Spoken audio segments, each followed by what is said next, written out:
things that ordinary people would have had, and it brings the culture closer to an individual viewer, which I think is really important.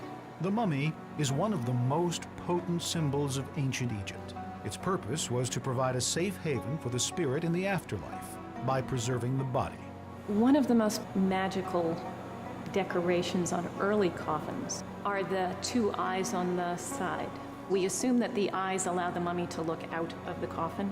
Later on, you get anthropoid coffins. They're sort of mummy form. They have a face. And in those, the person is placed on his back or her back and can look out through the face. In the 1920s, the Met's archaeological team made a spectacular discovery in Thebes, at the ancient tomb of a great noble named Meketra. All had been destroyed, except one small hidden chamber, untouched since Meketra's funeral 4,000 years ago. What they found inside were 12 little boxes with scenes inside, bakers and brewers who are making food. We have a stable where the people are force-feeding cattle, preparing them for slaughter, and we have the slaughterhouse. In the afterlife, Meketra would also need the service of this goddess. And she is wearing a long gown that has a sort of feather pattern on it. Only goddesses usually wear feathered gowns. All of the paint on that figure is just beautifully preserved. People who walk in there think they're models. Well, they are models, but they were made in about 2000 BC, so they're 4,000 years old. These monumental statues are of Hatshepsut, one of Egypt's few female pharaohs.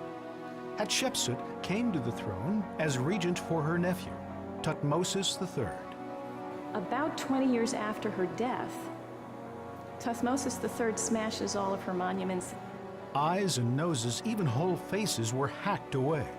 For 3,000 years, the countless fragments lay scattered in a quarry until the Met's archaeologists stumbled upon them in the 1920s. Reassembling the pieces was painstaking. Because it's like putting a puzzle together without the photograph. And you don't have enough pieces. And some of the pieces weigh half a ton, and some of them are as big as your fist. The reassembled statues reveal Hatshepsut in the appearance and attire of a male king. And then we have the beautiful white statue, which a lot of people say looks feminine and delicate, which it does.